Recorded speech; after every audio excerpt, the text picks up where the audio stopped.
Hello বন্ধুরা, চলে এসেছি আমার সোনার সংসার রান্নাঘরে। আজকে আমি করছি মোচার ঘন্ট বা ভাড়ালি ঘন্ট বলতে পারো। এটা ভাড়ালি, কলা গাছের ভাড়ালি। তো ভাড়ালি ঘন্টটাকে আমি প্রথমে সেদ্ধ করে নিয়েছি। এখানে আমি সাদা জিরে ফোড়ন দিয়ে, তেজপাতা, শুকনো লঙ্কা ফোড়ন দিয়ে, এখানে টুকরো করা আলু আর ওই সেদ্ধ করা ভাড়ালি ভালো করে ফ্রাই করে নিয়ে এখন এখানে আমি অ্যাড করব জিরে গুঁড়ো। এখানে আমি অ্যাড করব জিরে গুঁড়ো। ভালো করে এটাকে মেশাতে হবে যাতে মশলাটা সমস্ত সবজিতে সম্পূর্ণভাবে ঢুকে যায়। এখানে স্বাদ মতো নুন আর হলুদ দিয়ে নেওয়া হয়েছে। এখন ভালো করে কষাতে হবে। আমি এখানে প্রথমেই যেটা করে রেখেছি, চাল ভেজে রেখেছি আর ডালের বড়ি ভেজে রেখেছি। গ্রেট করা টমেটো এখানে দেওয়া আছে।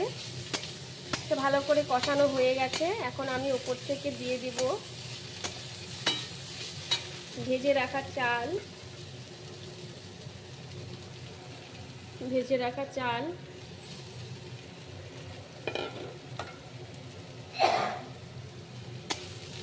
ভালো করে মিক্স করো।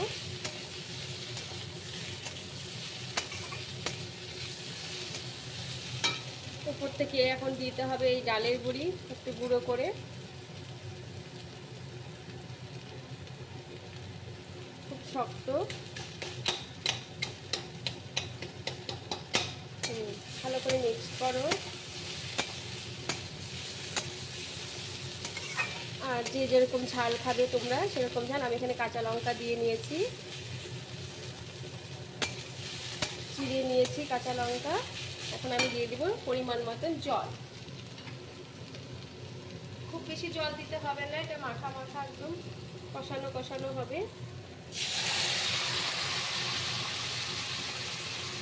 নামানোর আগে উপর থেকে ঘি গরম মশলা দিয়ে সার্ভ করো। গরম ভাতে দারুণ লাগে খেতে এই চাল দিয়ে ভাড়ালির ঘন্ট। উপর থেকে এখন দিয়ে নিতে হবে গরম মশলার গুঁড়ো।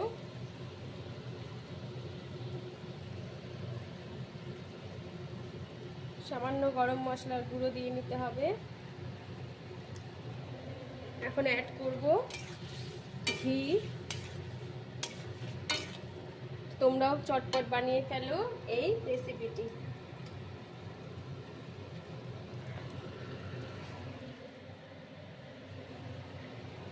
অ্যাড করছি আমি এখানে ঘি।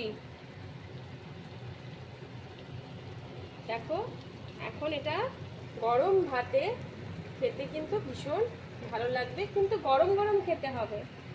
তোমরাও চটপট বানিয়ে ফেলো বন্ধুরা। চলো রাখছি, টাটা।